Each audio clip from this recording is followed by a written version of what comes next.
There is a maniac running around slaughtering people on Valentine's Day. Hard Eyes is visceral and heart-pounding. It's very intense, and I think it's very scary, and it is a really straightforward horror film, but also lovingly, horrifyingly fun. It's one of the best slashers you'll ever see. I'm worried about your safety. Gee, thanks, Tommy. Our collective goals for the film were just to make it genuinely scary, but also create that like magical spark when you first meet someone. Oh! I was a little reluctant at first when I read the script, but Michael Kennedy, one of the writers of the film, said, "Read it again, bitch." He literally was like, "Read it again, bitch." And I did, and I was like, oh, I actually see a way of finding that balance. We're not together! Kill somebody else! From the get-go, I knew that we had to create an iconic killer, an iconic look for a killer. The first time I actually saw the mask, I remember doing a double take and being like, that's scary. Oh my God, it's really creepy. Like the veins in the skull and it's super scary. I was excited by the prospect of his eyes lighting up, so that might mean night vision, and he would use that to kill his victims. This is one of these new characters that I think fits with Michael Myers and Jason and Freddy Krueger. It just feels like I'm part of the beginning of something that's going to be really, really cool. References for the film, there were so many because this is how I communicate with my DP, Stephen Murphy. Exactly, yeah, exactly. Yeah. I did talk quite a bit about Sleepless in Seattle, that Nora Ephron, Rob Reiner era of rom-coms, but also like Jason Lives, where Jason has a utility belt, hence the utility belt of death in our film. Drop the knife!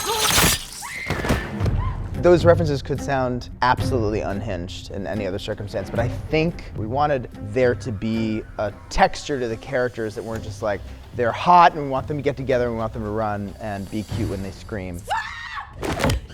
Ellie! Olivia Holt brought so much texture to playing Allie. I love that every single day is something new. Sometimes I'm like on a dinner date and drinking champagne, and then other days I'll walk onto set and I'm getting blood splattered on my face and I'm crawling in dirt and screaming at the top of my lungs. I'll be like texting Olivia, should we get drinks later? And the girl texts me a picture and she's covered in blood. Mason Gooding plays Jay, who's the guy who's like make eye contact with someone on the subway and fall in love with them immediately. Jay is our lovable, hapless, hopeless romantic.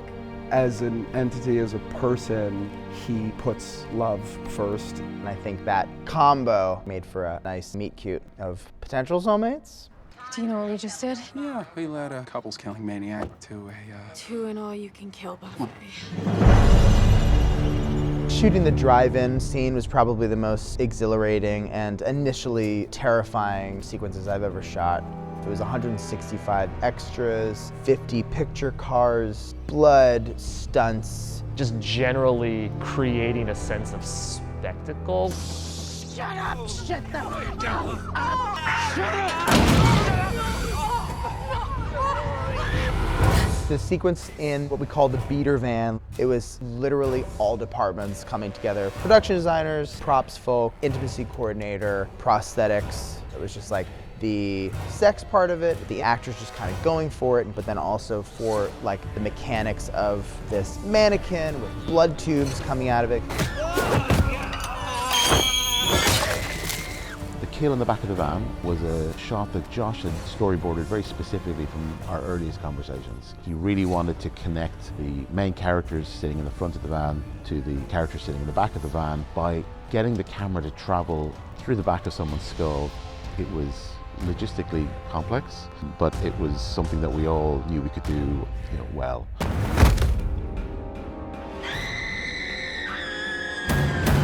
Oh, shit! There was nothing in the script about him killing more than just this couple in the van. And we got there, I started to kind of look around and go, this isn't a slaughter at all. And so I started adding kills. Josh was really keen to get a sense of Jaws in it, and there's a specific moment in Jaws where everyone's on the beach and they panic.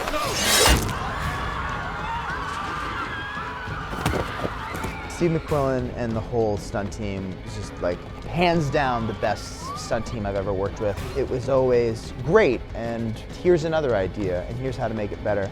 And to have that flexibility and play with limited budget and limited strain on the makeup and wardrobe departments, that's a testament to not only the AD team, but the stunt team being like, yep, let's add 10 new deaths. Like, that's phenomenal. St. Valentine was beheaded. I think the scene I was most excited to shoot was the scene here in the chapel. There's so many moving parts of this scene, but it's like the most epic part of the movie. And I love stunt sequences. I love doing stunts.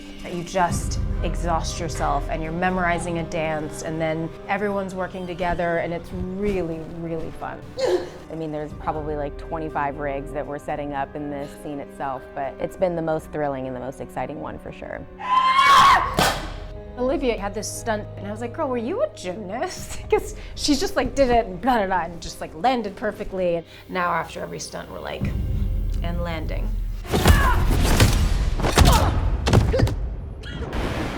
I want you to see her die. I wanted Shaw's beheading to feel really awful, but also super fun and visceral. Josh wanted to do a lot of the violence physically. He's a very big fan of 80s horror slasher films, so heads getting chopped off, things being shoved into people's faces was all done physically.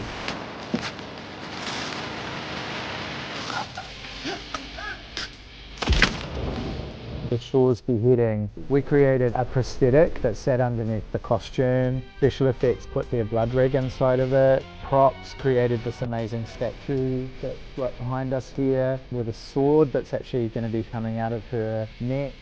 It was true collaboration between all of the departments. A really, really hard thing to do, but something that I think we're all really proud of because it looks revolting. It's so gross.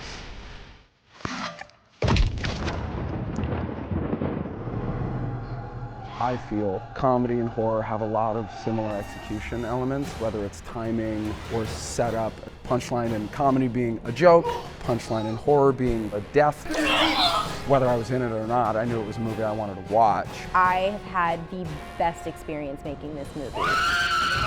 It was like I went on the most wild adventure. You want to know how I feel about romance? Love hurts, bitch.